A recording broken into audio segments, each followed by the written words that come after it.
আসসালামু আলাইকুম। আমরা দেখব আজকে কিভাবে এসএসএল ইমপ্লিমেন্ট করা যায়। এটা পেইড এসএসএল। যদি আমাদের ডোমেইন সার্ভার এবং হোস্ট সার্ভার ভিন্ন হয়, সেক্ষেত্রে আমরা কিভাবে সি প্যানেল থাকলে তো আমরা খুব ইজিলি পারি, কিন্তু আমাদের সি প্যানেল যদি না থাকে সেক্ষেত্রে আমরা কিভাবে পেইড এসএসএল ইমপ্লিমেন্ট করব। তো এর জন্য আমাদের যেটা করতে হবে, আমরা নেমস্পেস থেকে করব,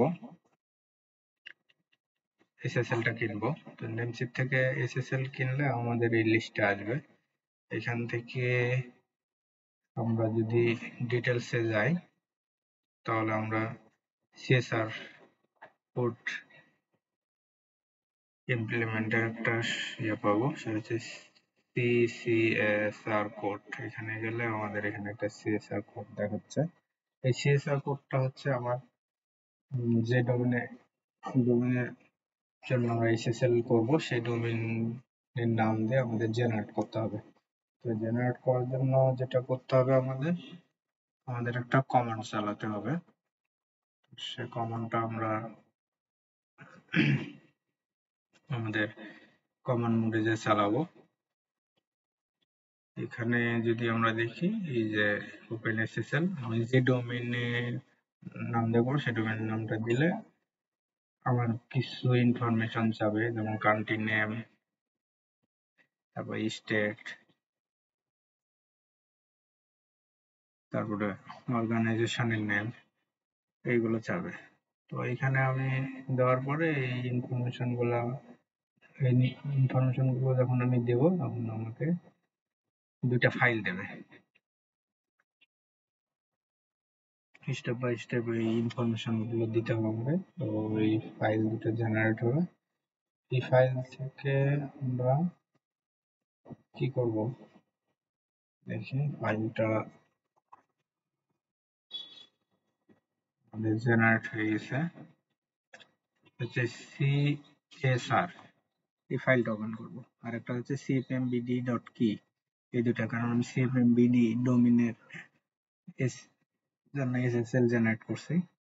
তো এখান থেকে আমি ওই কোডটা নিয়ে এসে এই সিএসআর কোড এখানে পেস্ট করে দেবো।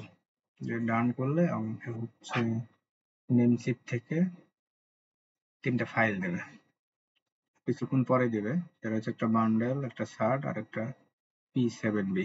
এই তিনটা ফাইল দেবে। এখান থেকে আমি সার্ট ফাইলটা নেব, ডট সার্ট এটা। আর আগে cfmbd কি, এটা। আর এই চারটা ফাইল আমি নিয়ে নেব। চারটা ফাইল নিয়ে আমি আমার সার্ভারে, আমার যেহেতু লিনাক্স সার্ভার, রুট ফোল্ডারের মধ্যে ইটিসির মধ্যে আমরা কোথায় যাব, ইটিসির মধ্যে পিকেআই এর মধ্যে টিএলএস এর মধ্যে আমি সার্ট ফাইল আর বাকি যে ফাইলগুলো আছে, বান্ডেল, তারপরে pb7, এটা রাখবো। আর প্রাইভেটের মধ্যে রাখবো কি .key ফাইলটা, যেটা আমি কমান্ড দিয়ে ওপেন করছিলাম, এসএসএল কমান্ডের মাধ্যমে জেনারেট করেছিলাম। এখন আমাকে ফাইলগুলোর পাথকে লিংক করে দিতে হবে। তো লিংক করার জন্য আমার যেখানে যেতে হবে, ইটিসির মধ্যে httpd, কোথায় httpd